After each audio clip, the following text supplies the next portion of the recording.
बच्चों, आज हम लोग विशेषण के बारे में पढ़ेंगे। आपके सामने दो चित्र हैं, उनको ध्यान से देखें। एक सुंदर युवक घोड़े पर सवार होकर जा रहा है। मोहन ने दुकान से 4 आम खरीदा। एक सुंदर युवक, सुंदर को रंगीन किया गया है। युवक यहाँ पर विशेष्य है और सुंदर उसका विशेषण है। परिभाषा देखें।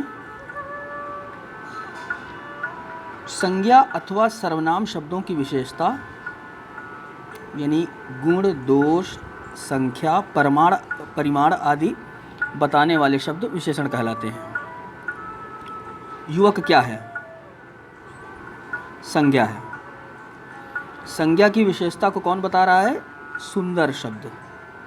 तो सुंदर हुआ विशेषण और युवक हुआ विशेष्य। विशेष्य किसे कहते हैं? एक बार देखें कि जिस संज्ञा अथवा सर्वनाम शब्द की विशेषता बताई जाए वह विशेष्य कहलाता है। जैसे युवक और आम, इनकी विशेषता को बताया जा रहा है, तो इसलिए ये विशेष्य हैं। जिनकी विशेषता को बताया जाए वे विशेष्य, और जो शब्द संज्ञा या सर्वनाम शब्दों की विशेषता को बताएं वे विशेषण। विशेषण के 4 भेद हैं: गुणवाचक विशेषण, परिमाणवाचक विशेषण, संख्यावाचक विशेषण, सार्वनामिक विशेषण। गुणवाचक विशेषण क्या है?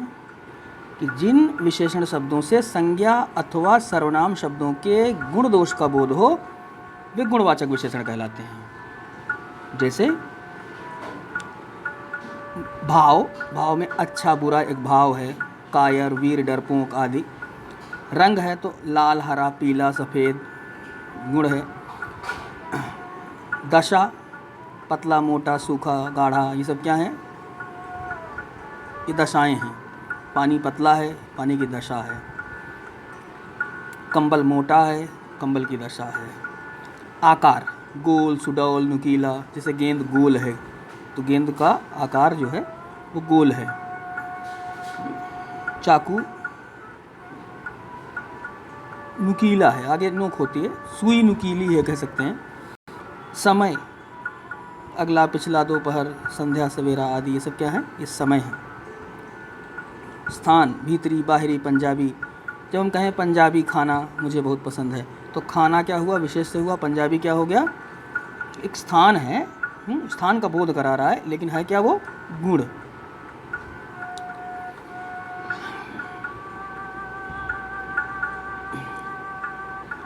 आगे देखें। जैसे भला, बुरा, सुंदर, मीठा, ये क्या है? ये गुण है। अब देखिए, अब आप ये सोचेंगे कि गुणवाचक विशेषण कह तो दिया गया, नाम तो दे दिया गया। देखिए इससे पहले वाला पेज देखिए, यहाँ पर कहा गया गुणवाचक विशेषण में। तो गुणवाचक विशेषण में भाव, रंग, दशा, आकार, समय, स्थान, और इसके बाद अगले वाले में देखिए गुण और दिशा का बोध करा है के बारे में बताया जा रहा है। लेकिन नाम सिर्फ गुणवाचक कहा गया। तो अब सारे लोगों का नाम एक साथ नहीं लिया जा सकता, सारे चीज़ों का। तो ये जो 8-10 हैं भेद, इनको एक रिप्रेजेंटेटिव मान लीजिए गुण को बना दिया गया है। तो गुणवाचक विशेषण कह दिया गया है। तो भला, बुरा, सुंदर, मीठा, खट्टा, ये क्या है? ये गुण है। अब उत्तरी, दक्षिणी, पूर्वी, पश्चिमी, ये क्या है? दिशा है। नहीं तो ढेर सारे भेद हो जाते फिर, है ना। तो एक नाम दे दिया गया। जैसे आपके यहाँ कोई निमंत्रण पत्र आता होगा तो उसमें पापा का नाम लिखा रहता है और बाद में ब्रैकेट में लिखा रहता है सपरिवार। ऐसा नहीं होता ना कि सबका सारे सदस्य का नाम लिखा हो, जगह नहीं होती उतनी। तो यहाँ पर भी वही स्थिति है। यहाँ पर गुणवाचक विशेषण कह दिया गया है और उसके साथ साथ बहुत ढेर सारी चीज़ें, बहुत लंबा वर्गीकरण यहाँ पर दे दिया गया है।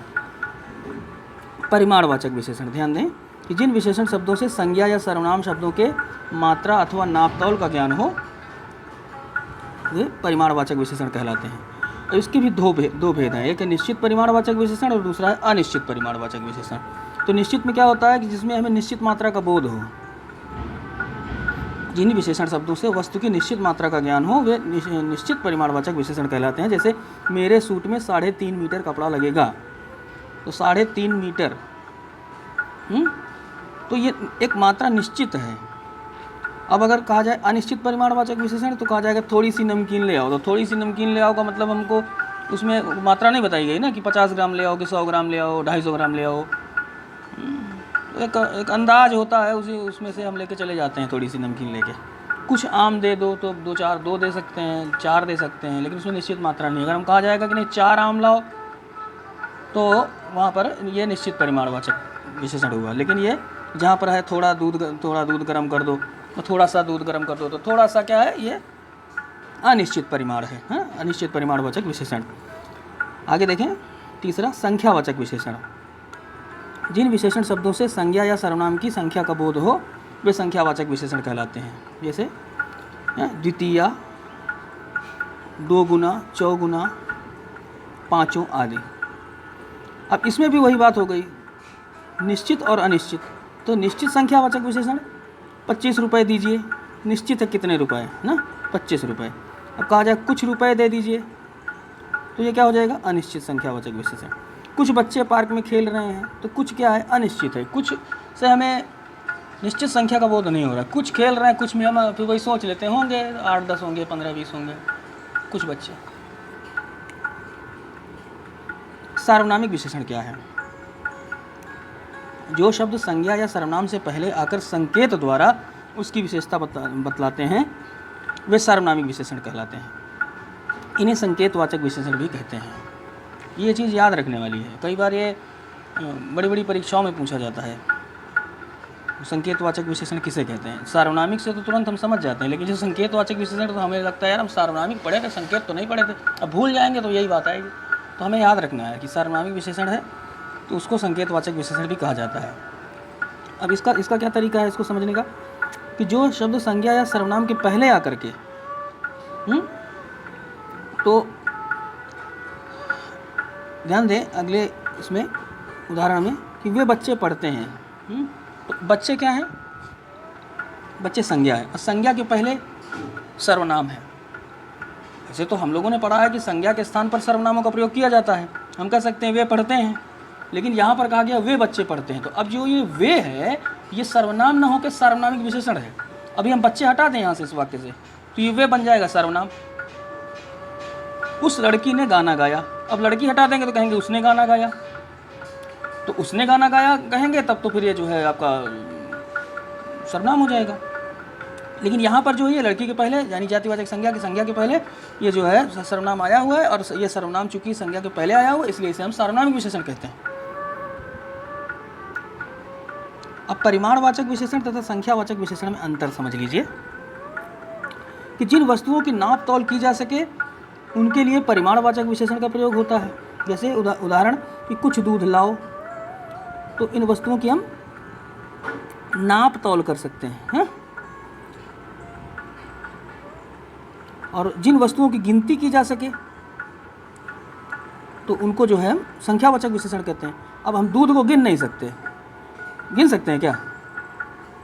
1 दूध, 2 दूध, 3 दूध, नहीं ना, हम दूध को तौलते हैं, आधा लीटर दूध, 1 लीटर दूध, 5 लीटर दूध। इसी तरह से संख्या वाली बात है तो कुछ बच्चे उधर जाओ, तो कुछ बच्चे जो अगर हम कह रहे हैं तो यहाँ पर संख्या वाली बात हो रही है। ये नहीं कह रहे हैं कि कहेंगे क्या कि 1 कुंटल बच्चे उधर चले जाएं, 4 टन इधर आ जाएं, कोई मात्रा वहाँ पर तौल की तो बात है नहीं, वहाँ संख्या वाली बात है। परिमाणवाचक विशेषणों के बाद द्रव्य अथवा पदार्थवाचक संज्ञाएं आती हैं, और संख्यावाचक विशेषणों के बाद जातिवाचक संज्ञाएं आती हैं। अब देखें सर्वनाम और सार्वनामिक विशेषण में अंतर। तो जब अभी मैं बता चुका हूँ, लेकिन फिर से औपचारिक रूप से इसको समझिए कि सर्वनाम क्या है। जब शब्द का प्रयोग संज्ञा के स्थान पर होता है तो वह सर्वनाम होता है। जैसे वह केरल गया, इस वाक्य में वह सर्वनाम है। और सार्वनामिक विशेषण क्या है कि जब किसी शब्द का प्रयोग संज्ञा के साथ संज्ञा से पूर्व अथवा बाद में विशेषण के रूप में किया जाता है तो वह सार्वनामिक विशेषण होता है। वह लड़का आ रहा है, तो इसमें वह शब्द लड़का का विशेषण है और यह सार्वनामिक विशेषण है। ये लड़के की ओर संकेत कर रहा है, इसलिए संकेतवाचक विशेषण भी कहलाता है। अब देखिए विशेषण शब्दों की रचना, विशेषणों की रचना। कुछ शब्द मूल रूप में ही विशेषण होते हैं, किंतु कुछ विशेषण शब्दों की रचना संज्ञा, सर्वनाम एवं क्रिया शब्दों से की जाती है। तो यहाँ पर देखिए, जैसे इक प्रत्यय है, तो इक प्रत्यय लगाया गया तो अंश में हम इक प्रत्यय लगाते हैं तो बन जाता है आंशिक। ये संज्ञा है, संज्ञा से हमने विशेषण बना लिया आंशिक, अंश संज्ञा, उसका विशेषण आंशिक। अब धर्म में हमने इक प्रत्यय लगा दिया तो बन गया धार्मिक। तो अंक इत अंकित, कुसुम इत कुसुमित, कुसुमित। हाँ, अन्य उदाहरण देखें, जैसे आखिर में ही देख लीजिए, धर्मनिष्ठ, निष्ठ धर्म, धर्मनिष्ठ, कर्मनिष्ठ। सर्वनाम से विशेषण बना, जैसे वह है तो ऐसा, यह है तो ऐसा, मैं मेरा, तू तेरा, हम हमारा। अब अगर आपको सर्वनाम शब्दों की रूप रचना याद हो, आप देखिएगा सर्वनाम में, 7वीं क्लास में हो सकता है ना भी हो, मैंने ध्यान नहीं दिया। तो रूप रचना जब हम करते हैं तो जब हम कारक लगाने जाते हैं, कारकों का प्रयोग करते हैं, जैसे कि मैं, हम, यह आपका कर्ता कारक हो गया, ठीक है ना। अब यहाँ पर अगर षष्ठी विभक्ति में आइए उदाहरण स्वरूप, तो मैं का हो जाएगा मेरा, मैं मेरा, हम हमारा। तो ये भी तरीका है तो सर्वनाम से विशेषण बनाना। तो इसके बाद देखिए क्रिया से विशेषण बनाना। पत पतित, पूज अनीय लगा दिया, अनीय प्रत्यय होता है, उपसर्ग होता है, हाँ सॉरी प्रत्यय होता है। पूज धन अनीय पूजनीय, पठ धन इत पठित, वंद धन अनीय वंदनीय। संस्कृत में इसको अनीयर बोला जाता है, अनीयर प्रत्यय, और हिंदी में बोला जाता है अनीय। तो वंद के बाद अनीय वंदनीय। विशेषण की तुलना व अवस्थाएं। विशेषण शब्द किसी संज्ञा या सर्वनाम की विशेषता बतलाते हैं और विशेषता बताई जाने वाली वस्तुओं के गुण दोष कम ज़्यादा होते हैं। गुण दोषों के इस कम ज़्यादा होने को तुलनात्मक ढंग से ही जाना जा सकता है। और तुलना की दृष्टि से विशेषणों की 3 अवस्थाएं होती हैं, जैसे मूलावस्था, उत्तरावस्था, उत्तमावस्था। तो मूलावस्था में क्या होता है कि विशेषण का तुलनात्मक रूप नहीं होता, वह केवल सामान्य विशेषता प्रकट करता है। जैसे लड़की सावित्री सुंदर लड़की है, सुरेश अच्छा लड़का है। अब अगर हम अगले चरण में जाएं तुलना करने में, तो उत्तरावस्था में क्या हो जाता है कि तुलना होने लग जाती है। जब 2 वस्तुओं या व्यक्तियों के गुण दोषों की तुलना की जाती है तब विशेषण उत्तरावस्था में प्रयुक्त होता है। अब आपको अगर अंग्रेजी का याद है तो गुड, बेटर, बेस्ट, हाँ बस ये तरीका है, समझ लीजिए। इसमें क्या है, जैसे कहा गया कि सविता रमा की अपेक्षा अधिक सुंदर है। अब यहाँ पर रमा से सविता की तुलना हो रही है। अब एक उदाहरण लीजिए साधारण सा कि सविता सुंदर है, यह साधारण बात हो गई, मूलावस्था हो गई। सविता रमा की अपेक्षा अधिक सुंदर है, ये उत्तरावस्था हो गई, एक स्टेप और बढ़ गए। और सबसे ऊपर जब जाते हैं तो हो जाती उत्तमावस्था। तो उदाहरण इसका बन जाएगा कि सविता सबसे सुंदर है, कोई है ही नहीं आगे पीछे, तो यह आपकी उत्तमावस्था हो जाएगी। तो बहुत से यहाँ पर उदाहरण दिए गए हैं समझने के लिए, जैसे उच्च से उच्चतर, उच्चतम, कठोर से कठोरतर, कठोरतम। हमारे विद्यालय का नाम क्या है अगर हिंदी में कहें तो? संत फ्रांसिस उच्चतर माध्यमिक विद्यालय, है ना। महान, महांतर, महानतम। तो इस तरह से आप इनको 3 चरणों में देख सकते हैं। अब इसमें जो ये प्रश्नोत्तर हैं, प्रश्न दिए गए हैं, इनको देखें। विशेषण किसे कहते हैं आपको किताब में मिल जाएगा। गुणवाचक विशेषण को उदाहरण से समझाइए, हाँ ये भी मिलेगा। परिमाणवाचक व संख्यावाचक विशेषण में अंतर बताइए, आपकी पुस्तक में ही है। सर्वनाम व सार्वनामिक विशेषण में अंतर, ये भी आप किताब से लिख सकते हैं। और बाकी जो प्रश्न हैं आपके दिए गए हैं, इनके उत्तर मैंने यहाँ पर लिख दिए हैं। और अच्छी तरह से पाठ को समझ लें, और अगर किसी भी